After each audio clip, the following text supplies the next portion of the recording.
Hello students, last class में हम लोगों ने शुरू किया है average cost. Concepts of cost topic के अंदर हमने सेकंड कॉन्सेप्ट ऑफ कॉस्ट को डिस्कस करना शुरू किया था, जो कि था एवरेज कॉस्ट। एवरेज कॉस्ट के बारे में हम लोगों ने डिस्कस कर लिया है, उसके मीनिंग। एवरेज कॉस्ट का मतलब है cost per unit output produced, कि एक यूनिट आउटपुट को बनाने में जो भी खर्च आता है उसे हम एवरेज कॉस्ट कहते हैं। और फिर हम लोगों ने एवरेज कॉस्ट के सिंबॉलिक फॉर्म को देखा था, जिसमें हमने डिस्कस किया कि average cost is also sum of average fixed cost and average variable cost. तो एवरेज कॉस्ट के मीनिंग को जानने के बाद हमें ये पता लगा कि AC is a sum of AFC and ABC। तो हम लोगों को पहले AFC और ABC को जानना था, अबाउट देयर नेचर, मीनिंग। तो इन सारी चीज़ों को जानने के लिए हम लोगों ने एवरेज फिक्स्ड कॉस्ट के मीनिंग को डिस्कस किया, उसके टैबुलर फॉर्म को देखा और उसके ग्राफिकल प्रेजेंटेशन को भी हमने डिस्कस किया था। सिमिलरली एवरेज वेरिएबल कॉस्ट के मीनिंग के साथ हम लोगों ने इसके भी टैबुलर फॉर्म को और इसके ग्राफिकल प्रेजेंटेशन को डिस्कस कर लिया है। अब क्योंकि हमने इन दोनों टर्म्स को डिस्कस कर लिया है, तो अब हम लोग एवरेज कॉस्ट के मीनिंग के बाद इसके टैबुलर फॉर्म साथ में इसके ग्राफिकल प्रेजेंटेशन को देखेंगे। तो आज हम लोग इस क्लास में एवरेज कॉस्ट को ही डिस्कस करेंगे with their tabular presentation and graphical presentation, क्योंकि मीनिंग हम ऑलरेडी डिस्कस कर चुके हैं। और मीनिंग को डिस्कस करते वक्त ही हमें पता लगा कि average cost is a sum of average fixed and average variable cost.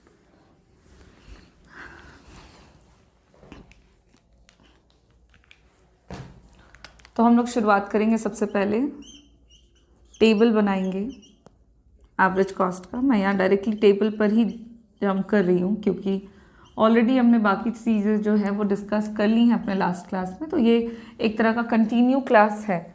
आपके लास्ट क्लास में जिस टॉपिक को हमने शुरू किया हुआ है उसी का ये कंटिन्यू टॉपिक है, एवरेज कॉस्ट। सबसे पहले तो बात कर लें कि एवरेज कॉस्ट एक बार और जान लें AC क्या है। तो average cost refers to the sum of average fixed cost and average variable cost. एक तो ये तरीका है डिफाइन करने का। दूसरा तरीका, average cost refers to the cost per unit output produced, कि एक यूनिट आउटपुट को बनाने में जो भी खर्च आता है उसे हम एवरेज कॉस्ट कहते हैं। अब टेबल में हम यहाँ पर सबसे पहले आउटपुट लेंगे, जिसको हम यूनिट्स में मेज़र करेंगे। और जैसा कि अभी अभी देखा, AC is a sum total of AFC and ABC। तो हम लोग यहाँ पे एवरेज फिक्स्ड कॉस्ट लेंगे और एवरेज वेरिएबल कॉस्ट लेंगे, और इन दोनों की मदद से हम एवरेज कॉस्ट को निकाल लेंगे। तो यहाँ पे आउटपुट का प्रोडक्शन जो है वो हम लोग 0 से स्टार्ट करते हुए जाएंगे, यूनिट वाइज इसको हम इंक्रीज करते जाते हैं। और ये 0 से बढ़कर के 1, 2, 3, 4, 5, 6, 7, 8, 9 और 10 यूनिट्स तक हमने आउटपुट का प्रोडक्शन ले लिया। अब यहाँ पे हम एवरेज फिक्स्ड कॉस्ट को लेंगे, और एवरेज फिक्स्ड कॉस्ट, जैसा कि मैंने बोला कि ये कंटिन्यू क्लास है हमारे लास्ट क्लास का। तो लास्ट क्लासेस में हम लोगों ने अपने एवरेज फिक्स्ड कॉस्ट के जिस भी वैल्यू को लिया था, उन्हीं वैल्यूज़ को हम यहाँ पे फिर से यूज़ करेंगे to find out the value of average cost. तो AFC हमने निकाला हुआ था लास्ट क्लास में, आप याद करो, टोटल फिक्स्ड कॉस्ट को आउटपुट प्रोड्यूस से डिवाइड करके। और जब ऐसा किया था तो हमारा वैल्यू कुछ इस तरह का आया था, 10, 5, 3.3, 2.5, 2, 1.6, 1.4, 1.2, 1.1 एंड 1। ये वैल्यूज़ थे हमारे एवरेज फिक्स्ड कॉस्ट के। और फिर हम लोग एवरेज वेरिएबल कॉस्ट के वैल्यू को लेंगे और ये भी हम वही वैल्यूज़ लेने वाले हैं जो हमने अपने लास्ट क्लास में एवरेज वेरिएबल कॉस्ट के वैल्यू को निकाला था with the help of total variable cost and total number of output produced.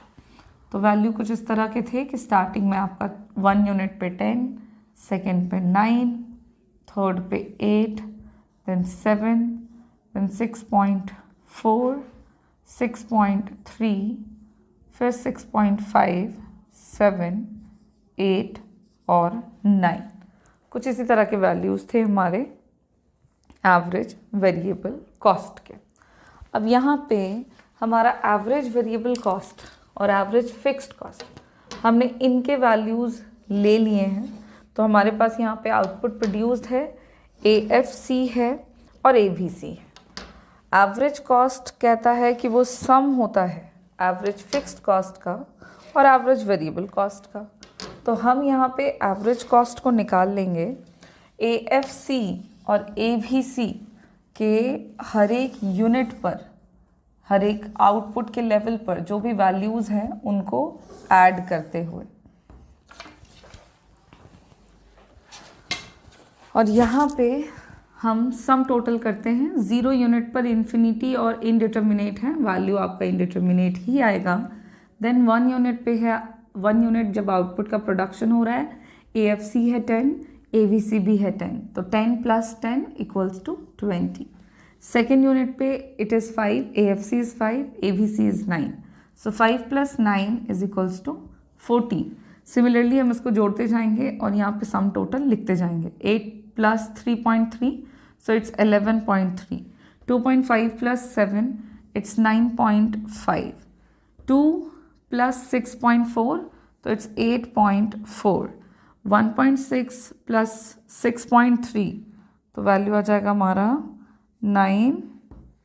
7.9।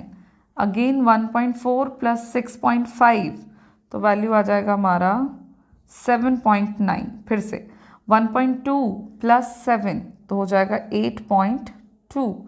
1.1 + 8, तो होगा वैल्यू 9.1 एंड 9 + 1, तो रिजल्टिंग वैल्यू आएगा 10।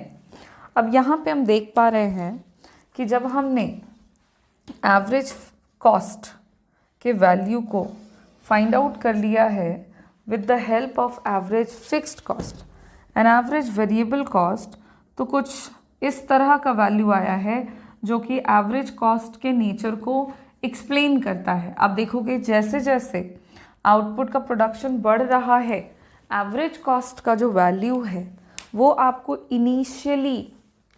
इनिशियली आपको एवरेज कॉस्ट का वैल्यू घटता हुआ नज़र आएगा।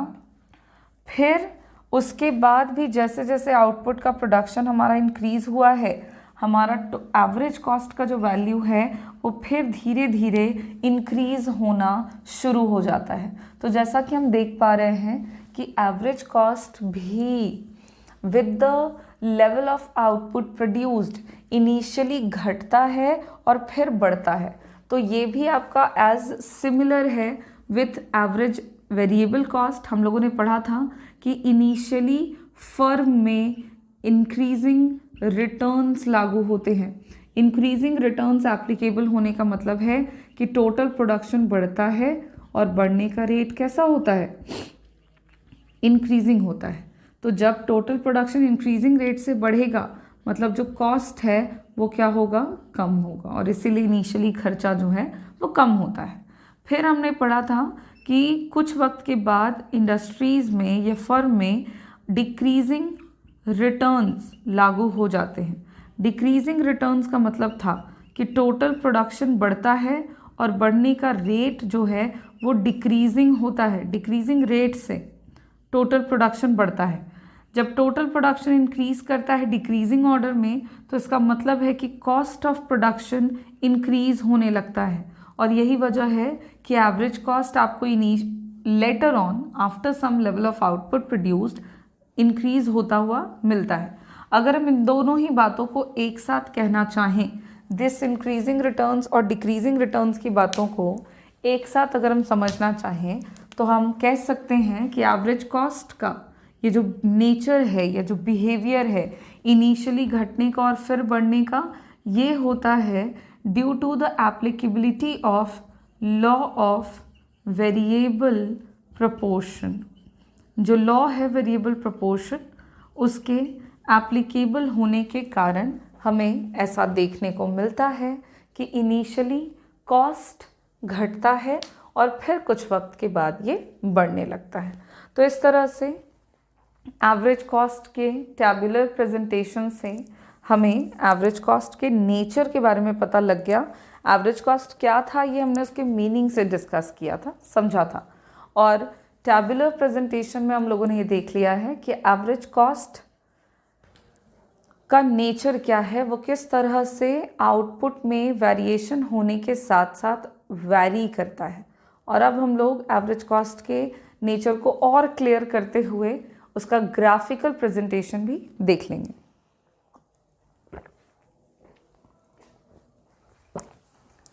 और ग्राफ में बनाकर देखेंगे कि एसी का जो बिहेवियर है वो किस तरह का है जब कॉस्ट इनिशियली घटता है और फिर बढ़ने लगता है।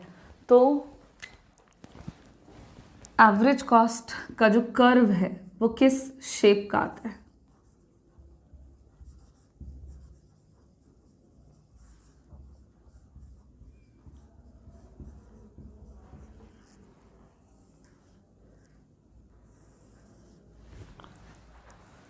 तो ग्राफिकल प्रेजेंटेशन के लिए हमने सबसे पहले यहाँ पे एक्स और वाई एक्सिस बना लेना है। हम यहाँ पे एक्स और वाई एक्सिस बना लेते हैं।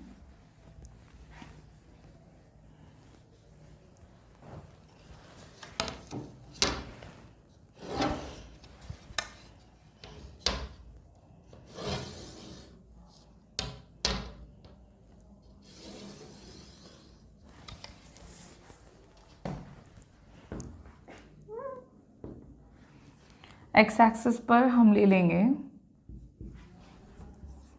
आउटपुट प्रोड्यूस्ड, जिसको हम यूनिट्स में मेजर कर रहे हैं, और वाई एक्सिस पर हम यहाँ पे लेंगे एवरेज कॉस्ट को, जिसको हमने रुपीस में मेजर किया है। यहाँ पे हमें एएफसी और एवीसी को ड्रॉ करने की ज़रूरत नहीं है।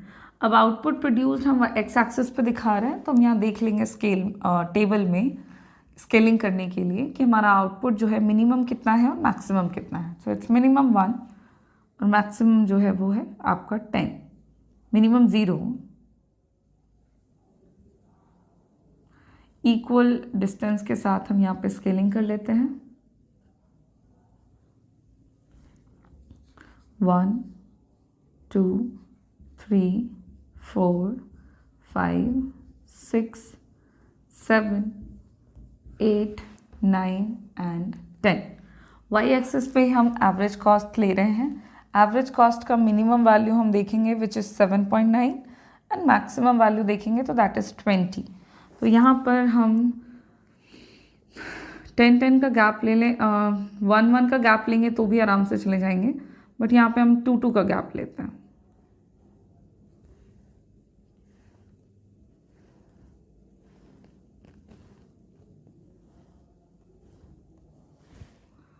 टू 4 6 8 10 12 14 16 18 20। अब हमारा यहाँ पे स्केलिंग का काम हो चुका है और अब हम लोग क्या करेंगे तो एवरेज कॉस्ट के कर्व को ड्रॉ करेंगे। और इसके लिए हम वही अपना पुराना तरीका इस्तेमाल करने वाले हैं। कॉमन पॉइंट्स देखेंगे और डॉट देते जाएंगे। एंड में हम सारे डॉट्स को, सारे पॉइंट्स को मिला देंगे तो हमें एवरेज कॉस्ट का कर्व मिल जाएगा। अब आप देखेंगे यहाँ पे जब आउटपुट 0 है देन एवरेज कॉस्ट इनडिटर्मिनेट है तो उसको रहने देंगे। जब आउटपुट 1 है देन एवरेज कॉस्ट कितना है 20। तो आउटपुट 1 पर एवरेज कॉस्ट इज 20, तो कॉमन पॉइंट यहाँ पर होगा। फिर जब आउटपुट का प्रोडक्शन 2 देन एवरेज कॉस्ट है 14, 2 पर है 14, यहाँ पर है कॉमन पॉइंट। फिर 3 पर एवरेज कॉस्ट है 11.3,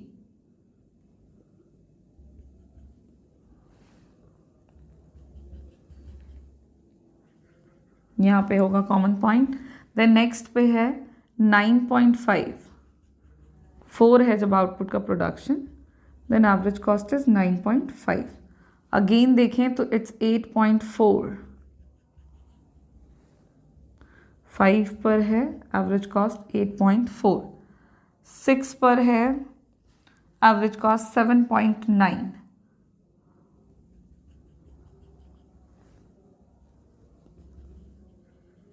फिर 7 पर है आपका एवरेज कॉस्ट अगेन 7.9, तो कॉमन पॉइंट यहीं पर बनेगा, इसके जस्ट सिमिलर। नेक्स्ट है आपका 8 पर है, इट्स 8.2, कॉमन पॉइंट बनाएंगे यहाँ पर। नेक्स्ट 9 पर है, इट्स 9.1,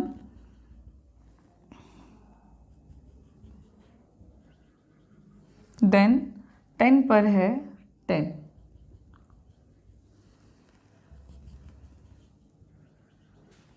और इस तरह से सारे कॉमन पॉइंट्स जो हैं वो हम लोगों को मिल गए हैं। आपको ये डॉट देने की ज़रूरत नहीं है, आप स्केल से जब बनाओगे तो ये डॉट वगैरह बनाने की ज़रूरत नहीं है, क्योंकि कॉपी में आप इसको रब नहीं कर पाओगे। तो यहाँ पे हमारे टोटल 10 पॉइंट्स मिल चुके हैं जो कि एवरेज कॉस्ट को दिखा रहे हैं।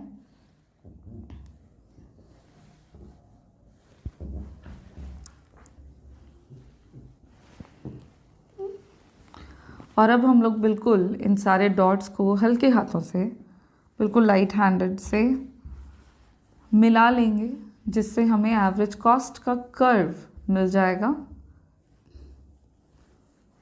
और हम देखेंगे कि जब एवरेज कॉस्ट इनिशियली घटता है एंड आफ्टर दैट बढ़ने लगता है, तब एवरेज कॉस्ट का कर्व का शेप कैसा होता है। तो कॉमन पॉइंट्स हो गए हमारे, और हमने इन सारे पॉइंट्स को मिला लेना है।